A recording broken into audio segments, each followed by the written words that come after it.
hit that like button, share and subscribe. Remember, eagles flies with eagles. All right now, hit the like button, share and subscribe. This is Arthur Omer, and remember, eagles fly with eagles.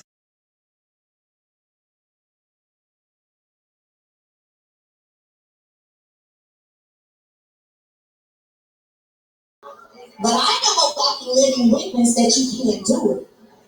And I know people like to say stuff like, because I'm going to break this down. People like to say stuff like, well, it's different with Mary because she was. Y'all see that security standing right there? It's actually 3 security. Whenever I left the one on TV show, it was cold. Shut down. With no chicks coming. Okay.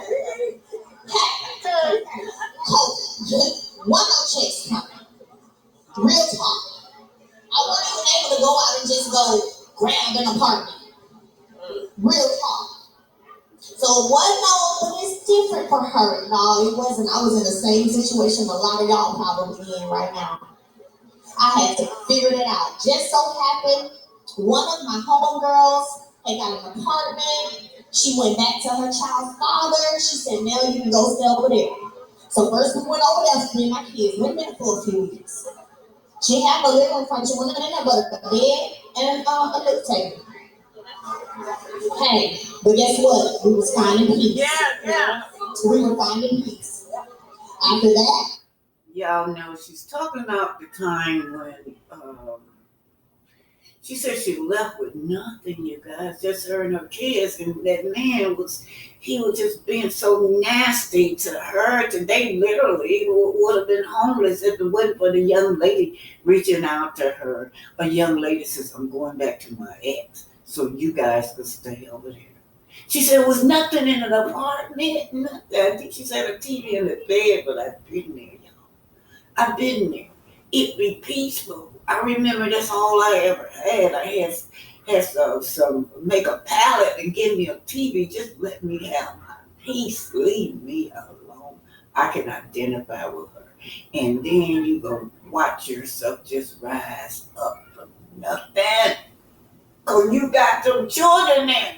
You got those children there that you looking at, that you know they're going to be your motivation to get up and get out of there and make something work for you. Went to my brothers. Stayed there for a little bit. Went to Atlanta. Get me out of Huntsville. I'm tired of being in Alabama. I need a new scenery. How many know sometimes you got to switch your scenery up? That's right. Sometimes you got to switch your environment up so you can get a clear mind. And what's so amazing to me, y'all, to this day, my kids love going to my brother's house. And I told him, I said, see, they correlate your house with when they gain peace after the storm. Yeah. That's what they correlate that with. They correlate, when we got Uncle Marcus's house, it was peaceful. Mommy ain't crying anymore. We're having fun. We're in the pool, right? Uncle Marcus and them cooking. We eat some good meals, because I ain't gonna lie, that man put that woman through hell behind closed doors, y'all. And that was their only outlet, was their uncle. You see, that's one of the reasons why now I know why he attacked her brother. He did not want Melody to have nobody, no kind of support. I don't think the first time I got cooked, I left in April, was November. I didn't want to cook. It reminded me too much of being in a marriage. I just couldn't do it. I literally couldn't do it. But we were there, my brother would cook. We would have fun. So sometimes you got to change that environment. So first we went over to Uncle Marcus's for a little bit, stayed over there for a few months for the summer. Came back to Huntsville, August. Okay? Got to Huntsville in August. Found the home. Okay? Then it was, okay, well, you never get the furniture, blow it mattresses. And even in that, they was happy with that too. All they cared about was feeling peace. Yeah. See, some of y'all gotta remember, kids feel attention. They feel something about it yet. But they internalize it, and that's when you have children growing up being traumatized adults. Yes. So that's what I did. Put them in therapy. Yeah. Yeah. They've been in therapy since 2020 along with me. Yeah. Religiously. Because you have to find outlets to express and talk to somebody who deals with these situations all the time to help the situation not break you, but help you figure out a way to maneuver in a healthy way. So you wonder why you have some of these boys in prison all the time, in jail, in and out of jail all the time. You got these girls out here falling in love and giving it up to anybody who will say you pretty. Because there are some things that have been internalized that we are not giving them a safe space to talk about. So when we talking about not creating traumatized adults, when we talk about therapy a little bit. And I know that's one of them things in our community that's kind of, but if you ain't tried it, baby, don't you know? Yeah. If you ain't tried it, don't you know? Because some of the problem is that we don't feel like we got nobody to talk to. But you go over here and talk to your girlfriend, you're going to go tell the whole community. Yeah. You're going to go tell your whole friends. Right. Now you're going to talk to her. But you don't want to go talk to the person who's gone to school and who is by law legally can't share no business. Legally can't share no business. You don't want to talk to them. It's okay. Therapy doesn't mean something's wrong with you. It don't mean you crazy. It means you actually smarter than the average person because you understand that you need it. You understand that you need it. You have people who are addicted to drugs. The difference is the people who recognize, shoot, I'm addicted. Let me go get some help. Same thing with therapy. Wait a minute, I've been through some stuff. Let me go figure out a way to handle and deal with this trauma in a healthy way. Because some of y'all gonna be mean, old great grandmamas. Mean as all get out your grandkids and you don't want to come around you. Because you ain't never. You ain't no therapy for all that hurt and you just taking it out on the baby. Yeah. You're just taking it out on the baby. Yeah. Y'all know I'm telling the truth. Yeah. Just mean for no reason. Great grandkids gonna be walking up to me, so Mama, I don't know why Grandma Susie, so she just told me, just tell me all the time, shut up and sit down, shut up and sit down. Y'all know it's true. It is. So be okay with therapy. And see, when you start setting things up in your personal life the right way, how many know business will be easy for you? Yeah. Business is going to be easy for you. Businesses that you create going to flourish because the foundation, which is you, is in a healthy space. The foundation, which is you, ain't on an emotional roller coaster where you know this contract was due today, but it ain't ready because you was in the closet crying for the past 3 days. Let's talk about it.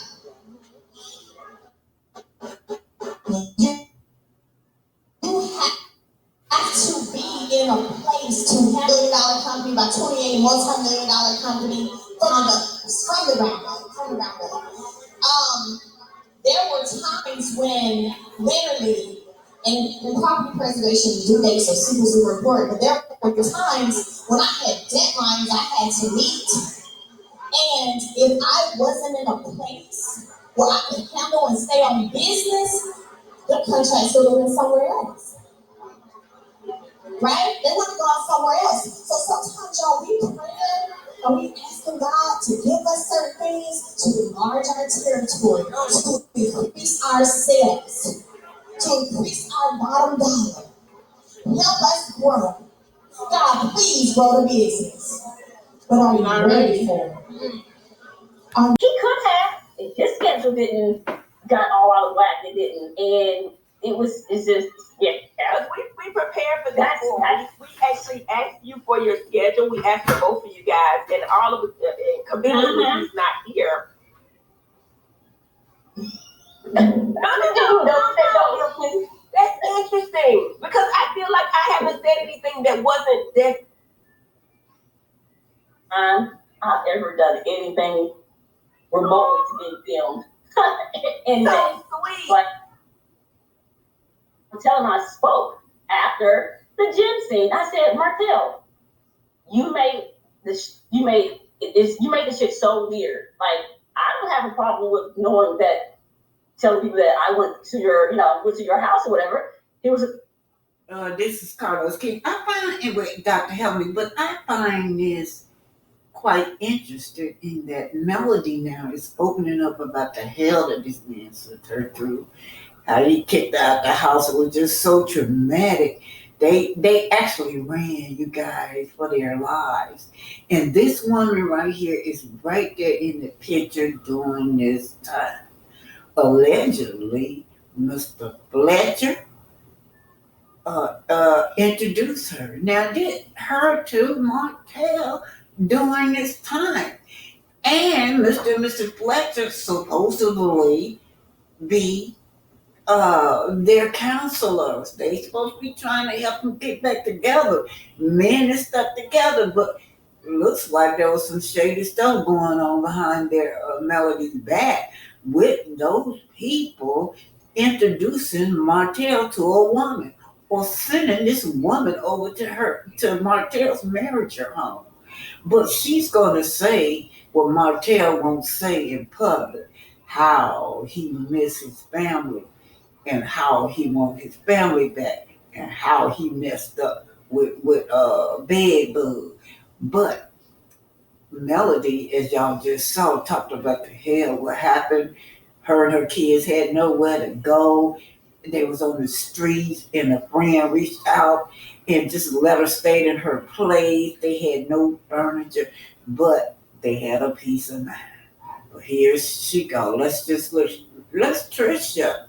Is Trisha leaving the door open for Martell? Did Trisha really do anything with Martell? Why would she go into this woman marriage home? She already said that all he was talking about was his wife. But see, my thing is too, even after she found out, she went back. Now, and also Mr. Fletcher was the counselor. He told her what was going on allegedly. Let's just hear what she's saying about Martell. And during that time in 2020, when Melody left running for her life.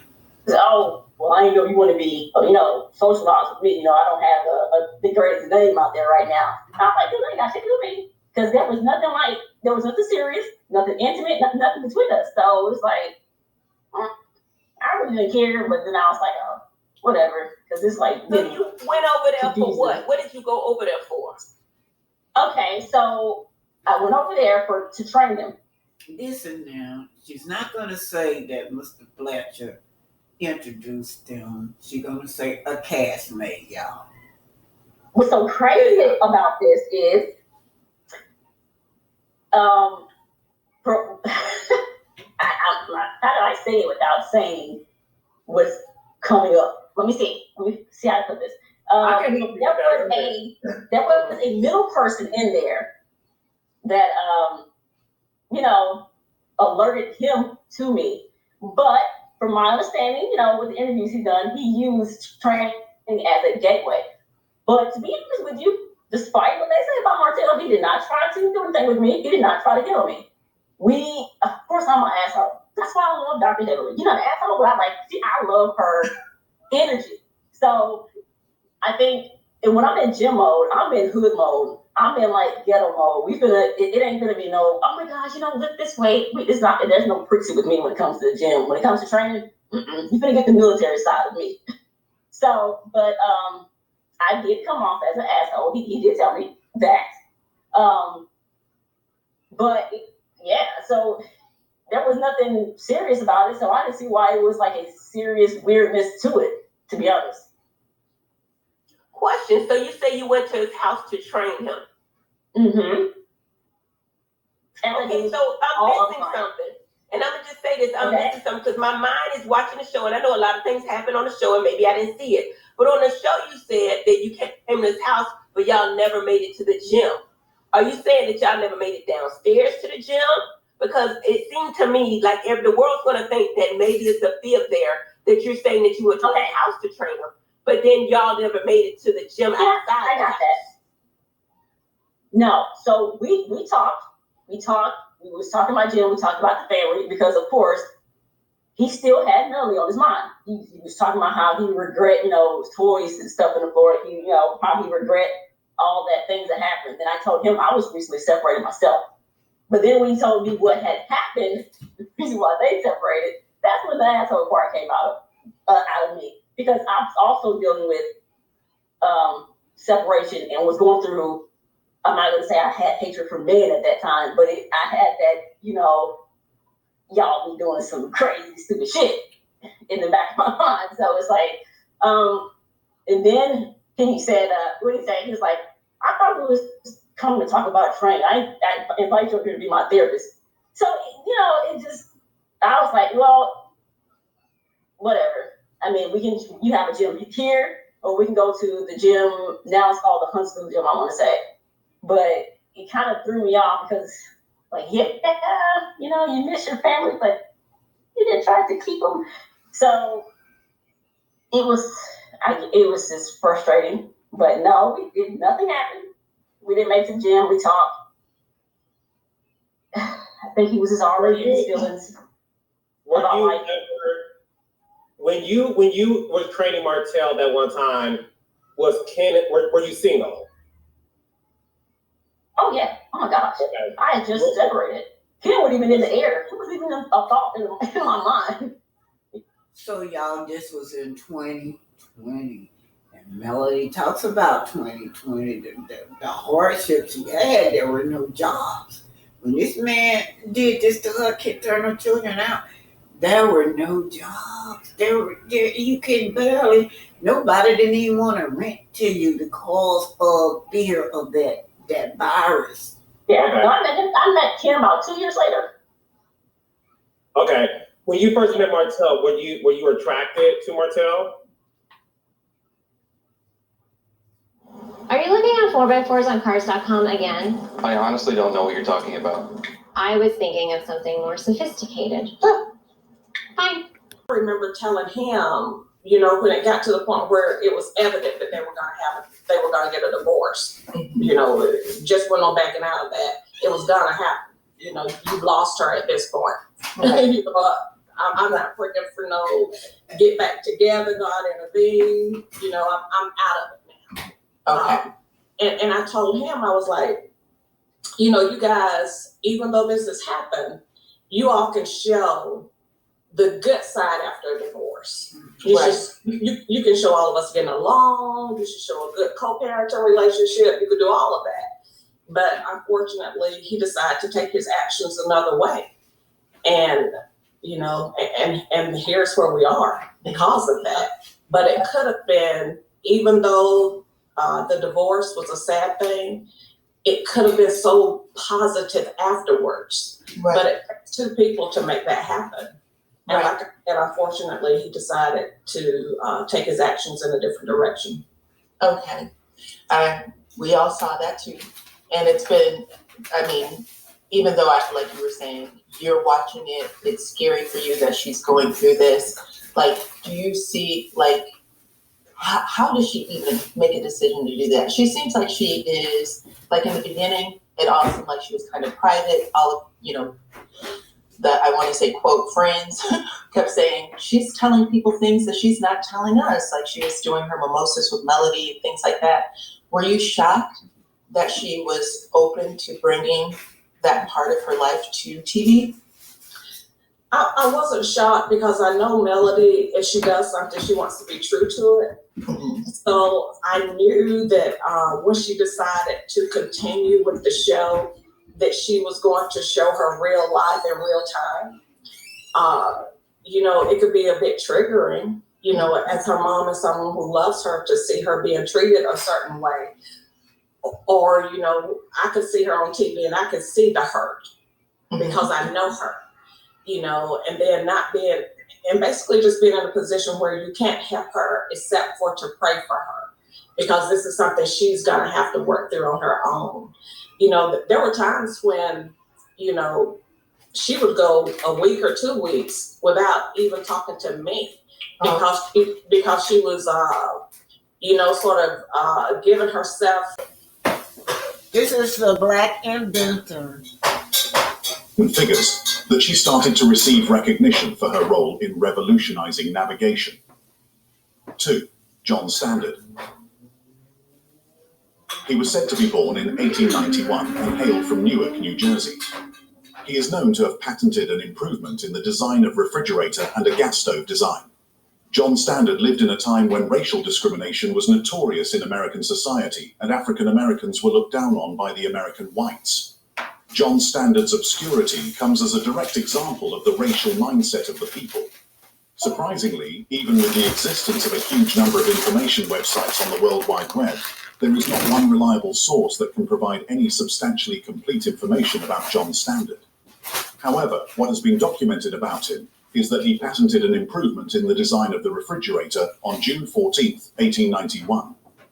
Contrary to a widespread belief, John Standard did not invent the refrigerator. He applied an improvement to its design. Another of John Standard's inventions was a portable form of stove that he patented on October 29, 2013. John Standard lived a life of obscurity, owing to the oppressive time he lived in. It is speculated that John Standard worked as a help for American white women and aided in sewing chores. Records were not made for African Americans, and there is wide speculation of John's birth and death records. In fact, there is no substantial record of John Standard's death or his family life.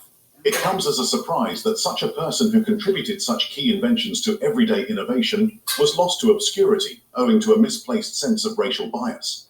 A search in the death records directory gives no result of the information of birth and death of a person named John Standard. All information that is available is through word of mouth, which is highly unreliable. It comes as a shame as to how prominent people could be ignored and downsized because they did not belong to the appropriate color. 3. Lewis Howard Latimer. Born on September 4, 1848 to December 11, 1925, Latimer was an American inventor and patent draftsman. His inventions included an evaporative air conditioner, an improved process for manufacturing carbon filaments for light bulbs, and an improved toilet system for railroad cars. In 1884, he joined the Edison Electric Light Company, where he worked as a draftsman.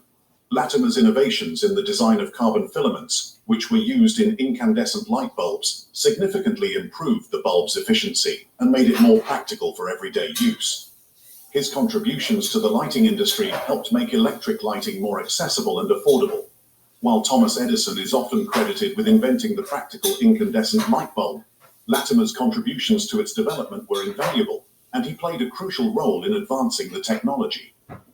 Though Latimer is sometimes referred to as the Black Edison, it is curious at worst and strange at best to note that more often than not, his name is never mentioned in a text when the question of who invented the light bulb is raised. This being the fact that Latimer has the patent on the carbon filament, the portion of the light bulb that makes it last longer. 4. Elijah McCoy. Born on the 2nd of May, 1844, Elijah McCoy was the inventor who revolutionized the railroad. He was a passionate inventor who ended up with 57 patents, 50 of which were related to the lubrication of steam engines, as well as a folding ironing board and a lawn sprinkler. Facing educational barriers in Canada, McCoy was sent to Edinburgh, Scotland at the age of 15 to pursue an education in engineering. When he returned to North America, he got a job as a fireman and oiler at the Michigan Central Railroad, where he used his engineering training to help solve some of the common engine overheating problems. His first patent was for an automatic lubrication system for locomotive steam engines in 1872. However, he continued to invent and refine his devices, and by the turn of the century, he had produced more patents than any other black inventor at the time. Lacking funding to manufacture his inventions, he sold off many of his patents.